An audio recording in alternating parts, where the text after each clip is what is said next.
নেপালী সাহিত্যৰ বিখ্যাত আয়মিক কবিৰ দেহাৱসান মাৰ্ঘেৰিটাৰ সমজিলাৰ অন্তৰ্গত কেটেটং ৰাজনগৰৰ নিবাসী আয়মিক কবিৰূপে খ্যাত নেপালী সাহিত্যিক শ্যাম লিবাং আজি নিজা বাসগৃহত ইহলীলা সম্বৰণ কৰে। সাহিত্যিকজনৰ মৃত্যুত সমগ্ৰ অঞ্চলজুৰি শোকৰ ছাঁ পৰিছে। কবি পাৰ্থিৱ শৰীৰ লিম্বু মহাসভা পাৱৈ শাখা আৰু অংগালু প্ৰকাশ উদ্যোগত সাহিত্যিকজনৰ পুষ্পসজ্জিত গাড়ীত লৈ এক শোভাযাত্ৰা কৰা হয়। সাহিত্যিক শ্যাম লিবাং ৮২ বছৰ বয়সত ইহলীলা ত্যাগ কৰে।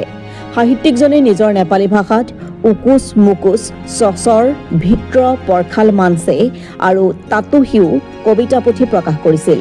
সাহিত্যিকজনক বিভিন্ন অনুষ্ঠানে জীৱিত কালত কেইবাটাও সম্বৰ্ধনা জ্ঞাপন কৰিছিল। কেন্দ্ৰীয় অসম নেপালী সাহিত্য সভা, কেন্দ্ৰীয় লিম্বু মহাসভা, দুলিয়াজান কলা সাহিত্য মঞ্চ, তিনিসুঁতি ভানু জয়ন্তী, ভাষা সেনানী গ্ৰুপ জিটেক প্ৰকাশন আৰু অংগালু প্ৰকাশন গোষ্ঠীয়ে সম্বৰ্ধনা জনাইছিল। সাহিত্যিকজনক গোৰ্খা উন্নয়ন পৰিষদে ২০১৭ চনত ২০,০০০ টকা অনুদান দিছিল। ২০২২ চনত কেন্দ্ৰীয় নেপালী সাহিত্য সভাই ১০,০০০ অনুদান দিছিল। এনেদৰে কেইবাটাও অনুষ্ঠানে সাহিত্যিকজনক দিয়া অনুদানে সাহিত্যিক আগুৱাই লৈ যোৱাত সহায় কৰিছিল। এনে এজন কবি সাহিত্যিক লেখকৰ মৃত্যুত এতিয়া সমগ্ৰ অঞ্চলজুৰি শোকৰ ছাঁ পৰিছে। প্ৰথমতে আমি জনসাধাৰণৰ আগত এইটো কথা আমি শ্বেয়াৰ কৰিবলৈ বিচাৰিছোঁ যে আমাৰ এই অঞ্চলৰ এজন বিশিষ্ট সাহিত্যিক অঞ্চল বুলি ক'লে অঞ্চলৰে নহয় সমগ্ৰ ভাৰত তথা ইয়াৰ মানে চুবুৰীয়া ৰাজ্যসমূহত এখেতৰ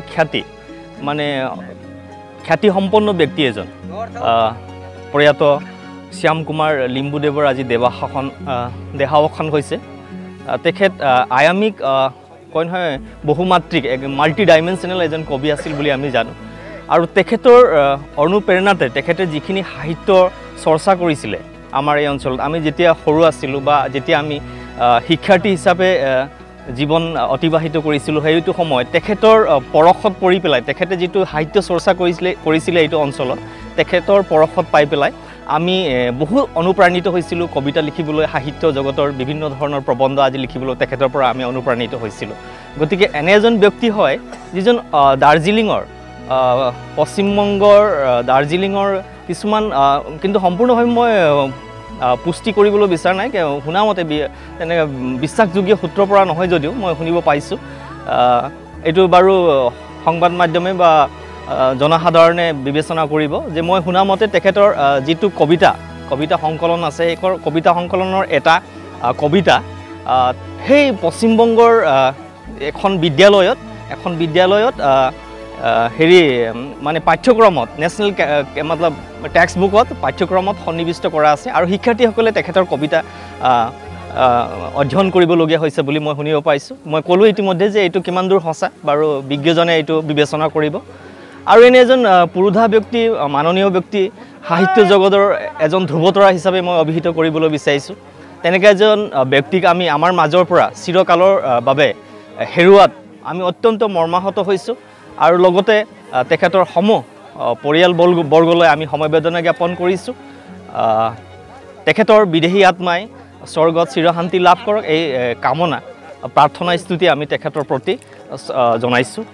আৰু লগতে দুটামান কথা মই ইয়াত যোগ দিবলৈ বিচাৰিছোঁ যে এই আজি তেখেতৰ যিটো শ্মশান যাত্ৰা আছিলে, স্বৰ্গ যাত্ৰা যিটো আছিলে কাৰ্যসূচী, এই কাৰ্যসূচীত ইয়াত প্ৰায় 500-600 মানুহে ইয়াত অংশগ্ৰহণ কৰিছে। গতিকে ইয়াৰ পৰা আমি বুজিব পাৰিছোঁ যে তেখেতৰ সমাজৰ প্ৰতি কিমান অৱদান আছিলে। অকল সাহিত্য জগততে নহয়, তেখেত এনেধৰণৰ ব্যক্তি আছিলে যাক নেকি ইংৰাজীত ডাউন টু আৰ্থ বুলি কয়, একেবাৰে সহজ সৰল ব্যক্তিত্ব থকা ব্যক্তি আছিল তেখেত। গতিকে তেনে এজন ব্যক্তিৰ পৰা আমি বহুতো শিকিবলগীয়া আছিলে। আমি অত্যন্ত মৰ্মাহত হৈছোঁ।